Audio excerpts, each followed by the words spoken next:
Welcome back to the NoMI Truth podcast, where we talk about what it's like to live, work, own a business in Northern Michigan. And today we have special guest Rob Perry. Rob, welcome to the show. Thank you. Thanks for having me. Absolutely. So let's get into it. Tell us a little bit about your journey to what brought you to Northern Michigan. I know you're not from here, so I'd love to share with the audience. I know a little bit about your path here, but just give us the full story of how you ended up in Northern Michigan. 100%. Yeah. My wife and her family's business kind of brought me back here. I lived in Grand Rapids pretty much all my life until 2019, and then I actually moved to Nashville for just over a year, where I worked, and COVID happened, and the idea of living remotely and working remotely took place, and had the opportunity to come back. And Macy and I were dating at the time, and we did a little bit of a long distance relationship, so it was a welcome change. But yeah, that's how I ended back here.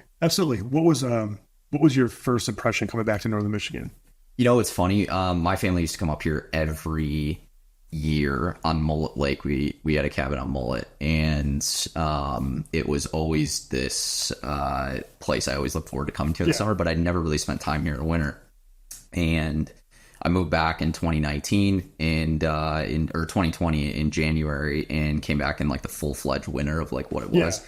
And honestly, just coming back to this area and living here, it was a little bit of a change from the busy Nashville scene, but it was a welcome change. I needed the space that this area can give you, and the town is phenomenal here in Petoskey, and just like we're staring at the bay right now. It's like you can't really beat that view, and sometimes we take it for granted because I think we live here all the time. But, absolutely. Honestly, my first thought as I moved back was like, this kind of feels like home. Yeah, that's a good feeling.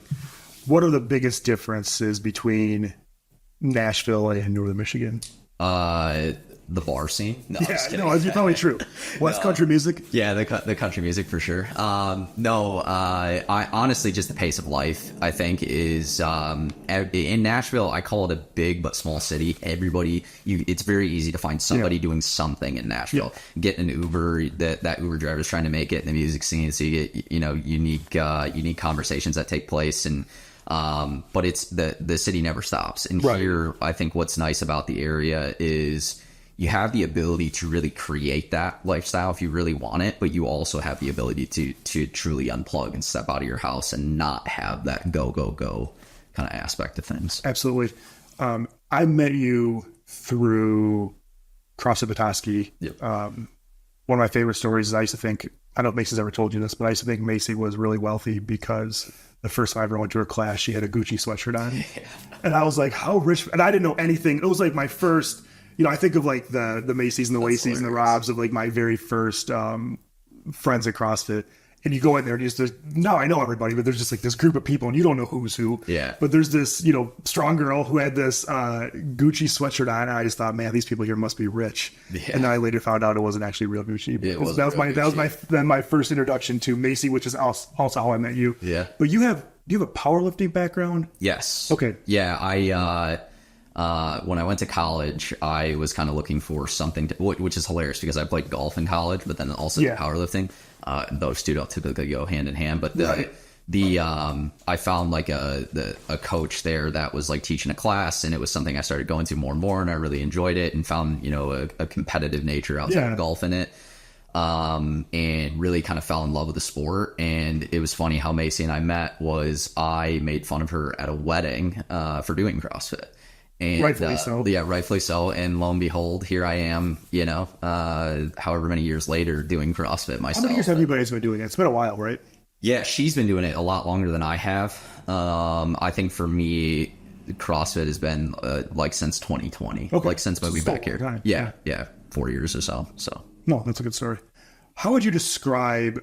You touched on this a little bit, but how would you describe the overall vibe of Northern Michigan?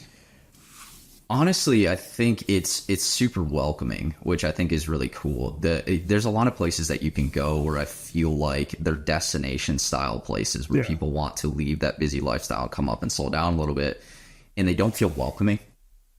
Here, I think it's completely different. Here, like when you're in town, everybody's smiling. You go into the restaurants and it isn't this like, oh, this out of towner, that it's it's very different, and I think it's very welcoming. But Northern Michigan, it just in terms of the vibe, is just it's very welcoming, and it allows you to maybe escape a little bit of that busy day-to-day life. I think. Absolutely.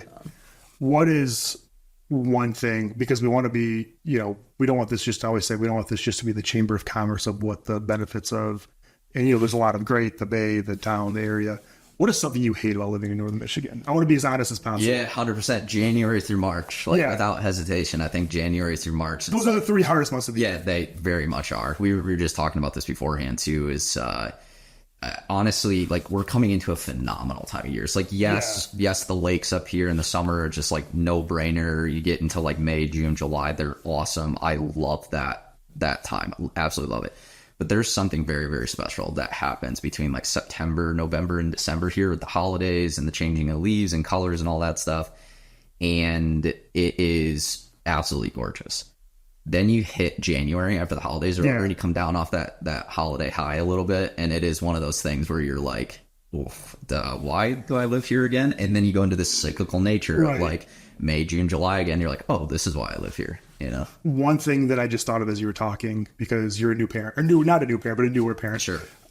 One thing I wish somebody would told me is enjoy with your daughter, enjoy the last couple of years, because your summer now ends in October. Yes. My summer ends like September 1st. When you go back to school. And Candace and I joke about this because she doesn't have kids yet. And she's still, I think summer's over for me. Yeah. But she's like, we have 2 months of it left. And I said, yeah, but if you've got kids in school, once that school starts, I do love the first couple months of school because it's new and everybody's excited. And then you get into the dog days of the routine and the monotony of it. Yes. So enjoy the extended summer for the next couple of years. That's good advice. Yeah, I think there's times as a parent, it's really interesting because I think like as a parent, especially being a new parent, there are times you want time to pass really fast. Yes. Because you're like really going through it. But then there are also more so those times you really want to take in. You really want to, and I think that's a really good reminder because I think once she starts... Man, it's just like even now, like we just witnessed her go through like another tooth, and like the little girl that I know now versus where she was a month ago, like the changes are happening. So we're trying to slow it down a little bit, but it's a good reminder. You can only do what you can do when the time is going to go as fast as it does. 1,000%. Let's talk about this. Because a lot of people listening to this are thinking about, either moving to Northern Michigan, relocating. What's it like being a newer parent in Northern Michigan? Are there challenges? I've never asked anybody this, but I think we were just talking, so it makes sense. Yeah. What's it like, having a baby or having a young child in Northern Michigan? Yeah, it's a really good question. What are the challenges? What are the, positive? 100%. Yeah, it's a really good question because I think even something that we struggle with from time to time is like when the weather changes up here, you have to get really crafty. Looks like. Yeah, you do. Because like when you're in a big city, you can go to there's different events that are outside or whatever. Maybe make some more like kids oriented, typical places. Up here, there really isn't that, and so. Like last weekend, it was raining, so we went to the library or we go to the Humane Society or something like that just because my daughter loves cats. It's something you have to get crafty or you have to be really good at home with having things to do. And I would say that's probably one of the biggest struggles in it is like trying to figure that stuff out. And I only think it probably gets a little bit easier as they get older and they start to get to know other kids and, they become, I'm going to say self-sufficient, but maybe that's not the right word. But the beauty of it is like, can you think of a better place for a kid to grow up in today's day and age and like the digital age of things? Because I think the faster pace, the life in, a bigger city, it's really easy to get captivated by how fast things move. But up here, like, I'm not saying you can't get this anywhere else, but like last night we're doing a little bit of landscaping and we live in I like our neighborhood a lot because we're right next to that state trail in Indian River. And she just gets to walk around in the leaves and dirt and play. And, it's just, I just think she gets to she's going to go to the beach today because it's nice out. Yeah. It's just like, that's not something you can always get for kids. And she'll grow up on the water and, that's what I love about it. Yeah. And I meet so many people that vacation up here and their kids, they spend a lot of money and strive to give their kids the experience of coming to Northern Michigan sometime and our kids get to live here. Take it for granted. They can take it for granted. You mentioned you live in Indian River, which is a place near and dear to me because that's where I grew up. That's where I went to high school. I still own a house over there. I think Indian River I don't know how much, I guess I should know this, but I don't, how much time you actually spent in Indian River. Yeah. But there's been a lot of, I was just over there, and a kid out of high school was just bought the ice cream shop, and there's, Nice. putting a Big B coffee, and there's the Exit 310, Michael's restaurant. I think Indian River is, I don't say resurgence, but do you spend much time there? Do you hang out there? What's life in Indian River like these days? Honestly, it is there are times, again, just kind of that northern Michigan thing. There are times, again, when it feels small and it feels, but I think it's about perspective. Yeah. I really do think it is about the lens in which you look at things through. And I love Indian River. Really, especially as summer starts to uptick again, in the winter it gets a little slow, but in the summer, they have that music, and I forget the name of the brewery that's downtown. I think it's called Northwoods Brewery. Yes. Yeah. Dewan, our camera guy, it's Northland Brewery. You go there, right? Yes. Yeah. Yeah, they have food trucks and stuff there. It's kind of not the back lot, but kind of like the back lot. Yeah, it's I would say it's like a hybrid of the back lot in a way because of the food trucks, but then they have the live music there and the grass, and there's kids running around. Yeah, it might be better. Yeah, it gets jam packed there in the summer. People come from all over, but the music there is really good. But then you mentioned some of the other places too. They have some really nice restaurants there. But living in Indian River, I absolutely love, and I always tell Macy those neighborhoods that are right in Indian River during the summer, right downtown by the brewery and stuff there, it's a special place. It is. It really is. It's funny you say that. We go at night, and sometimes when we literally just walk those neighborhoods, because people are out there playing bags. Yeah. People are out there, golf carts. Yeah, golf carts around, fires going. It's just it's like what everybody sings about in a northern, summer song. It's that is that place. If you're not familiar with Indian River, where Rob is talking about is you drive through the downtown, and again, if you're listening to this and you don't know much about Indian River is a town located directly between Burt Lake and Mullet Lake. Yep. I-75 runs right through the middle of those, and it's forever been a really cool second home resort community. You're starting to see more people. In fact, we just had somebody do this, and we had another person reach out, but we had a listing over in Lake Marina Estates, which is a pretty nice subdivision. They have boat access. Somebody sold their $1.5 million house in Harbor Springs to move to Indian River. Yeah. Now, 10 years ago, if you told me somebody was moving from Harbor Springs to Indian River, I would have said you're crazy. Nobody's making that. But, I think as you're starting to see Petoskey, Harbor Springs become A, busier, B, way more expensive. Yeah. If you're looking for a house, don't hang out in Indian River in July or August, because you're going to end up living there. Yes. Because it is literally, I love Petoskey. I live in Petoskey. My office in Petoskey. I love Petoskey. I think that area, that Indian River area, in the summertime is unequivocally better than Petoskey, unless you have a 80-foot bulb in your backyard, which so few of the people that live here do. But I think the bang for your buck, the lifestyle, as you mentioned, it's just like what Kid Rock sings about. It's just like a northern Michigan, laid back summer lifestyle. Yeah, it's special. It really is special down there. And those ice cream shops that are down there do, I would imagine, pretty well. Yeah, I'm sure they do. There's lines. Just sometimes I'll drive there. It'll be a Saturday night, and we just get the little girl down and pick up some ice cream, and it's I'm going to be waiting in that line 30 minutes, to get something, but it's worth it. It's such a good area. What is something you like to do in Indian River that maybe the whole world doesn't know about? What's a secret? Give us some kind of tip.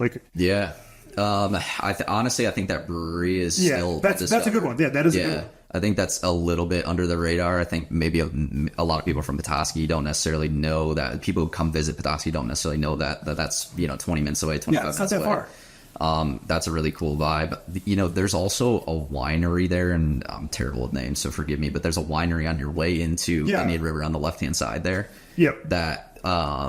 That's a special vibe too. There are Thursday nights that they do music, and I just get done working, and I'll go grab Macy and my daughter, and we'll go go sit in the grass and listen to music and stuff, and that's special too. And then I also think I previously mentioned, I think walking those neighborhoods is really special.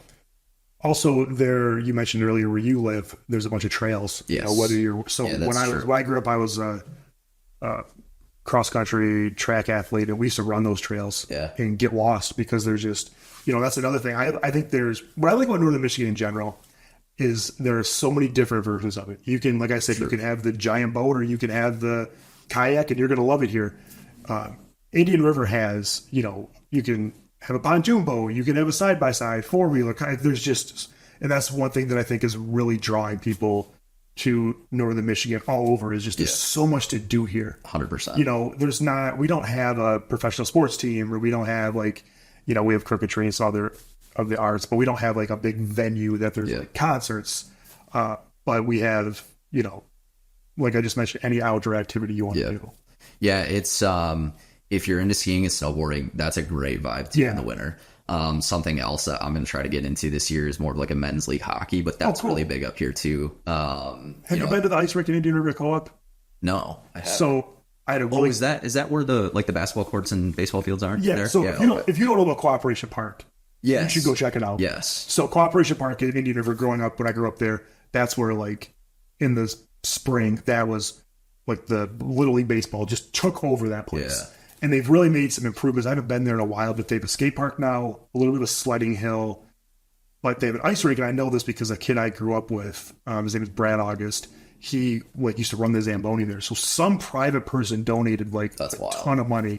I think they have drop in hockey. So I would imagine they do. It's funny you bring that up because we did drive through that park last year, and I did see that ice rink there. That's a really good call. That is something I'll definitely check out this year. So not only are you a newer parent, which I think is really valuable for our listeners, but also you work remote. You own your own business, but you work remotely. Yep. What is that like? What are the challenges? What do you like? You know, obviously 20 years ago, you might not have been able to do what you're doing. Yeah. Well, and I think that's part of like that COVID boom up here 100%. Too, is like this. I think to some degree prior to COVID, this is a little bit still undiscovered 100%, in some capacity. But because of COVID, and as people started, like I've got good friends that moved here from South Carolina and stuff, and they just decided to stay here because they love it so much. It is one of those things where owning a business up here, and maybe you experience a little bit too, but from an entrepreneurial standpoint, this is an area with a lot of money and a lot of wealth, and there's a lot of, I'm going to say big names, but there are some big names that people own homes up here. 100%. But the community of entrepreneurship up here, and maybe it's just entrepreneurship in general, is just a little bit more, I'm going to say lonely, not in a negative way, but it is a little bit quieter up here for sure. But owning that business and being able to work remotely in this area is like, I mean, what a I don't know if I want to say treat, but what an opportunity 100%, it is. To do that, just because, you know, I get to work remotely. I work with clients from all over the world, and so I still get that experience of being able to talk to people over camera and, you know, work on a business. But as far as like in person, maybe that's the only downfall I see in something like that. I will second that. You know, you and I are somewhat alike, but somewhat, you know, we're alike because we're young entrepreneurs. We're different because we're in completely different industries. Over the years, I've found myself, you know, having to go to conferences and events because you know, Northern Michigan's great, and they are probably, you know, the funny part is we're surrounded by people who have been great entrepreneurs because that's how they generated the amount of wealth they have to have what they have here. But they're not here looking for a community. They're here to relax. Escaping a community. Yeah, I mean, I always say if you walk down the street in Petoskey, you have no idea the people you're passing because they own some non-sexy business that just does extremely well. So I will agree that is one downside of Northern Michigan, and I'm really curious. I still think you brought something up that I say a lot, is everybody wants to say that Northern Michigan is overvalued now, or the prices are crazy. And you mentioned this, and I cannot agree more that I just think before COVID, this area was sort of hidden. Yes. I think everybody knew about it, but maybe not to the degree where, you know, people are just coming here from, you know, Dallas, I mean, Texas in general, Florida, California, Seattle. I mean, people are pouring into this small area, and we're starting to talk about, you know, drawing people from an entire country. You know, this area isn't very big, so it doesn't take much, you know, you don't have to ratchet up the demand too much before you have moved the needle. See value, yeah. And one thing that we had Sam Bailey on, who was you know, economist in the area, and he was talking about how Petoskey could absorb, you know, I don't remember the number, but it was hundreds of houses or apartments, and I just wonder where all these people are going to drive because it is already, you know, you come in from Indian River. What have you noticed the commute getting more? Oh, it's crazy. It's absolutely wild. It depends on the time in which you come in at. But Right. if you come in at like peak business hours, it starts to feel a little bit like you never really used to have to plan your day out getting Right. into town. Now you kind of do. Now you got to leave on time. Now you can't really count on the traffic to be light in some way. But traffic up here has gotten crazy during the summer. And it's interesting that you bring that up, because I think that's one thing that we have felt probably the most is just like, if it rains at all and you try to come in town to try and find a parking spot, it's almost impossible. Right. You're parking on the outskirts of town to walk into town to get into some of these shops that people are visiting. It's busy, but you brought up the idea of it being overvalued. I would even wager to say it's still a little bit undervalued. I really do. I think so. I think you're right to that extent. That does create a little bit of the hardest thing about Petoskey real estate, or even Northern Michigan in general, is the people that work in Petoskey can't afford to live in Petoskey. Yes. And I think that creates a really, really tough dynamic. And you look at, this isn't the only expensive place in the world, but, if you go down to, Metro Detroit, there's some higher end suburbs, but typically like within driving distance, we don't have that here. I mean, I would argue that, within driving, there are people that work in Petoskey that drive from Onaway, Indian River, Sheboygan. I mean, those are not short commutes, and they're not driving here for, super high paying jobs, right? Which I think is, that's something that I'm genuinely curious what's going to happen over time, because, the average price of a house in Petoskey this year is $600,000. That is a lot of money. That is a lot of money. That is a lot of money compared to what job you're going to have likely living in Petoskey. Yeah. You just naturally go on the outskirts, or you're renting. Like that's really what it comes down to. I feel like home ownership is tough, and I always joke with Macy on this. I always tell her that the best investment decision she's ever made was buying that house 100%. back in 2017 for what she did. And even just from like a selfish standpoint, it's like, I don't know if I necessarily ever want to get rid of that house. I love the area, I love the house, but the value of owning that house is actually, and I think everybody kind of feels the same way. Yeah. Like if you own a piece of property, owned it before COVID, you've seen the value of that go up, and now you're starting to, you start to have those conversations around like, do I actually ever really want to get rid of this? Tell me a little bit about, I know I have a general idea of what you do or what your business is, but give me an idea of what do you do? And I think this is interesting for the people listening, because you might not think somebody that does what you do would do it from Petoskey. So, give us a little bit of insight of what do you do every day? Yeah, at a very high level, I own a direct-to-consumer marketing business. At a little bit lower level than that, I essentially help businesses make sense of their marketing data and then help them spend their budget more efficiently to acquire customers cheaper. That's kind of my focus. So I work in areas on all the ads that you'll see that you get annoyed with on like Facebook and Instagram and YouTube. That is me. That is the world we live in. That is the world we live in. And it's even somewhat, we talked a little bit before this on the organic content piece. I work on the organic content side, specifically around strategy and helping entrepreneurs and businesses kind of develop their go-to-market strategy and what they're filming every day, and kind of open their eyes to, we talked a little bit about the volume needed in order to kind of grow things the way that they want. But my typical offer really in the market right now is like a fractional CMO. Okay. So what does a fractional CMO do?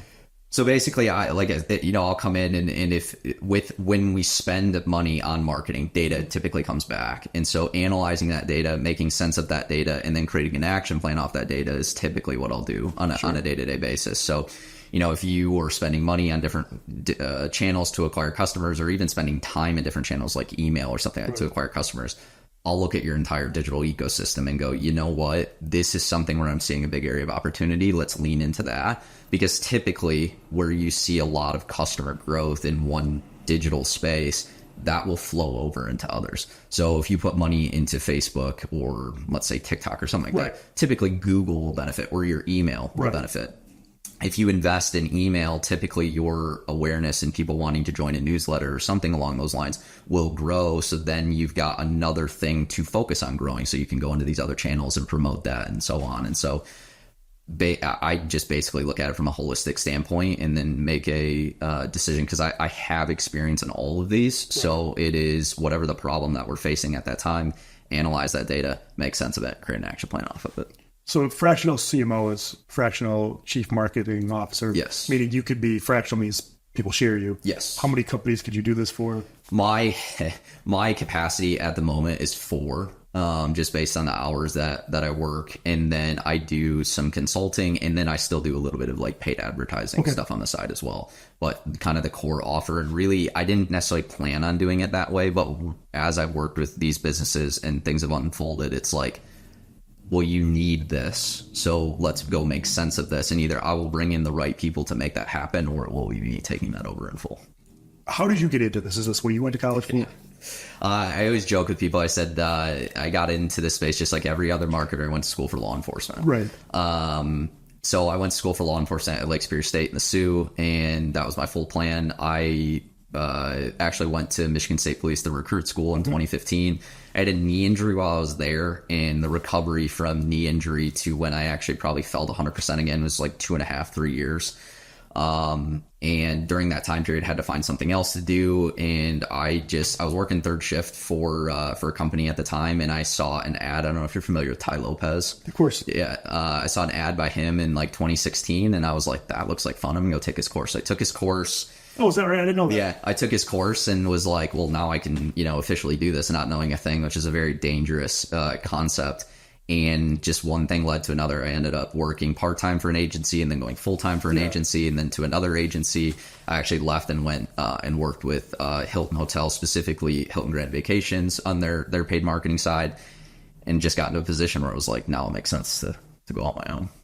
So Ty Lopez, is he the real deal? Is he a scam artist? What's because the first time I was ever introduced to Ty Lopez, I don't think he. Hey, Ty, if you're listening to this, you want to come on the podcast? Yeah, bring him on. The first time I ever heard of Ty Lopez was he did that infamous Super Bowl ad where he was the books, and I think it was a Ferrari or Lamborghini or something. And which was, I think, that was the ad that got me. Was that? Oh my gosh! With the books behind him, be like, if you want to be successful, read a book a day. And I was like, all I got to do is read books, and I'll be successful 100%. So the first thing I did, I went on Amazon, started reading books, and then I learned more about him in the course.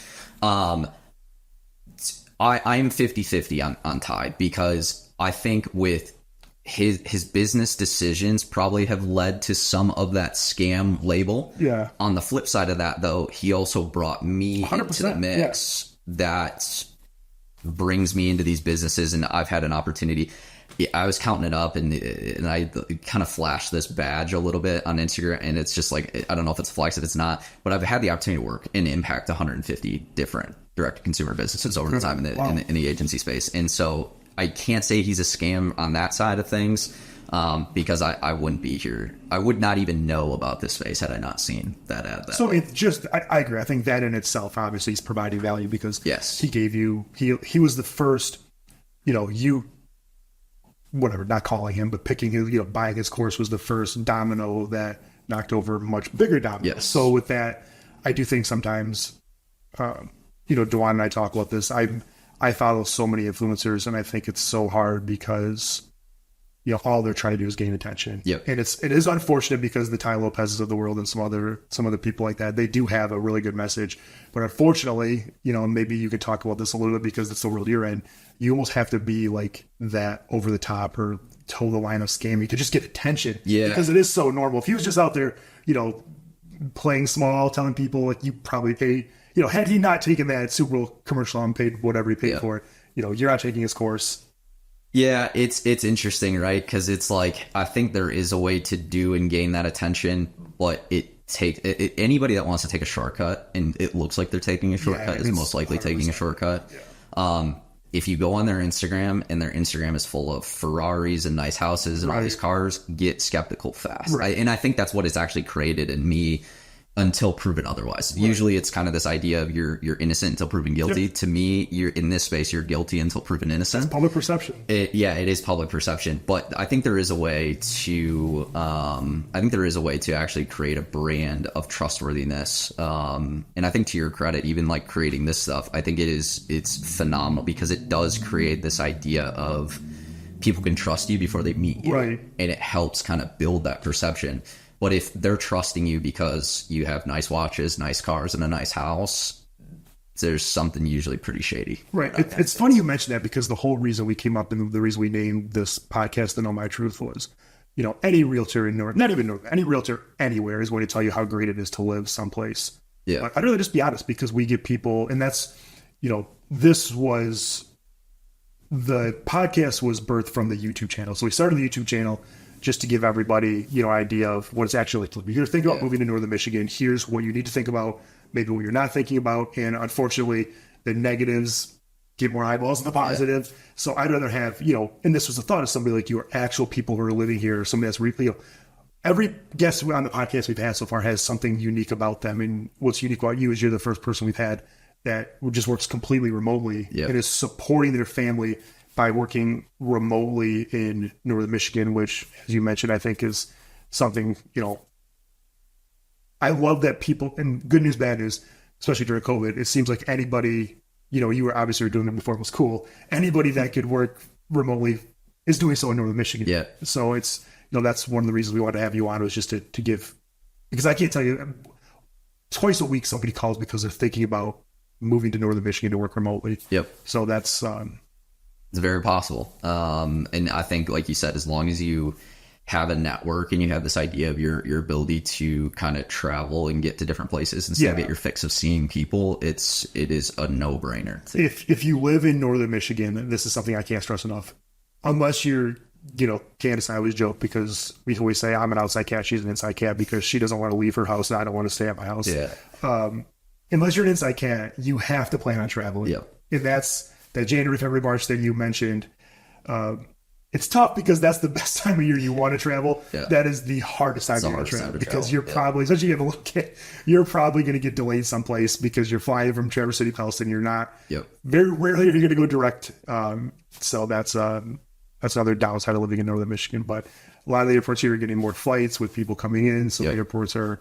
You see planes all the time. It's pretty wild. There's a lot of planes that fly over our neighborhood coming into Pellston. Oh yeah, a couple times a day. Sure. You're hearing it, and that was not the case. And maybe, I don't know if they just took different flight routes or flight paths, but that is something I've also noticed too. I think it's more flights. I don't think it's a different path, because I think there's more options. That's for sure. I'm traveling to Denver here in a month, and I was looking at flights out of TC and Pellston, and there's more options now than there was a couple of years ago, for sure. And I think the prices are. It's not. If you're used to living in Nashville or Detroit and you're 20 minutes, 30 minutes to the airport, it's going to be different living here. But it's, I fly to Traverse City all the time. It's not that far. No. It's an hour and a half. The security. It's a good drive. Yeah, it's a great drive. The security line is like nothing. I don't know. So I think that's a positive. Something. So a couple of fun questions. What is your favorite restaurant? You mentioned Northland Brewing. Can't mention them again. What's your favorite restaurant in Northern Michigan? Man, I like a lot. Honestly, no brainer. I think to me is Tap 30. Yeah, I really like Tap 30. Mainly their burgers there are phenomenal. So Tap 30 is a local favorite for sure. What is something, you've been here? You've been a lot of places. What's a change you would like to see in Northern Michigan? What's something you would like to change about living here? If you were the mayor or the governor for the day, if you're the governor of Michigan for the day, what would you change about Michigan? Yeah, I think, and it's tough because the area is small, but I think bringing more of those, maybe extra, I don't know if they're called extracurricular activities, but some of that extra stuff that you have in local town or bigger towns of, like, I'm not saying like a family fun center, but like an area where people, like something that could handle a decent amount of capacity, I think is good. I think there's some stores that people would really like to see up here. Yeah. Like thank goodness there isn't a Target up here, but if there was a Target up here, that I think people would really enjoy that. But I think there's probably some stores that people feel like they're missing up here still that probably have the potential to build out over time. If you were to talk about, let's just talk about Nashville, because that's where you were last. Sure. How do you compare the cost of living in Northern Michigan to Nashville? At the time when I moved, Northern Michigan is definitely cheaper. I lived in a town, Franklin and Spring Hill area, which is south of Nashville. Yeah. Franklin's an amazing city, so is Spring Hill. But Spring Hill was really growing, and they kind of not necessarily similar, but similar in terms of traffic, is like getting to work in the morning took me an hour and a half. I had to go 10 miles because there was a school zone that were letting people in and out and stuff. And it was tough. But I would say the cost of living there now, like if I had to compare the two, because I did this like a couple months back, I was really curious what my apartment complex when I lived down there, what the costs were. It has gone up 2.5x. Is that right? Yeah, in terms of what I was paying per month there. So it is definitely more expensive, especially the Franklin area is more expensive than here, because I still think you still have some opportunities to get in at a decent price point, and you're not paying the. Tennessee has a little bit of Tennessee has a little bit of an advantage because they don't charge income tax. Right. So I didn't know that. Yeah, like Florida, I didn't know that. Yes, and so there isn't that, but I mean you're paying 2-3x what you're paying here in Nashville. They're going to get in one way or the other. Yes, 100%. What is a common misconception about Northern Michigan? That there's nothing to do or that there's no opportunity. We were on our boat last summer and we had somebody up from downstate, and no knock against them, but they worked at a landscaping company and that they had a nice boat, and they were like, so what do you guys do for fun up here? And it was this very, they came out maybe not derogatory, but a little bit derogatory of just like, I can't believe you live up here. Like it seems so small. I think it is what you make it. It is a perception thing. It is what you make it. And it's the more you look, the more you find. Right. And so I think that a big misconception for people up here is that there's not opportunity. There isn't anything to really do. And although in some aspects that is true, again, it is what you make it. If you go look hard enough, if you go to the right places, you come across great people doing great things. And I think it is what you make it, and it's still a little bit of a hidden gem in a sense. No, that was one of the better responses we've had to that question, and I love what you said of it is what you make it, because there are many different versions, probably anywhere, but specifically Northern Michigan, there are a lot of different versions of living here, and I have so many friends that live completely different lifestyles, but have all sort of found, their avenue in Northern Michigan. So. We have a lot of people listening to this that are business owners. What is, I don't want you to give the farm away for free, but what's one piece if I'm a business owner in 2024, from a marketing standpoint, what is something, give me one thing that every business should be doing that they can do that they don't have to call you or pay a ton of money? Content and volume. Yeah. Really that is the equation to me. I think we talked about it a little bit beforehand, is like, bringing awareness to your business, you got to go where your customers at. And every single person that comes up here is holding a smartphone in their hand. They're still getting on platforms and they're still consuming that content. It doesn't have to be perfect. It doesn't have to be quality. Right. It really comes down to understanding your customer, getting the right message in front of your customer, and doing it in large volume is the solution. So if you can wake up every day and get one piece of content filmed, we just talked about your green screen video. Yeah. Like that's an easy video to film. It takes 30 seconds to film. But just getting those ideas and coming up with those ideas. But it is like, I can give you tons of examples of different businesses that just put troves and just tons of content out, and they're so well known for that reason.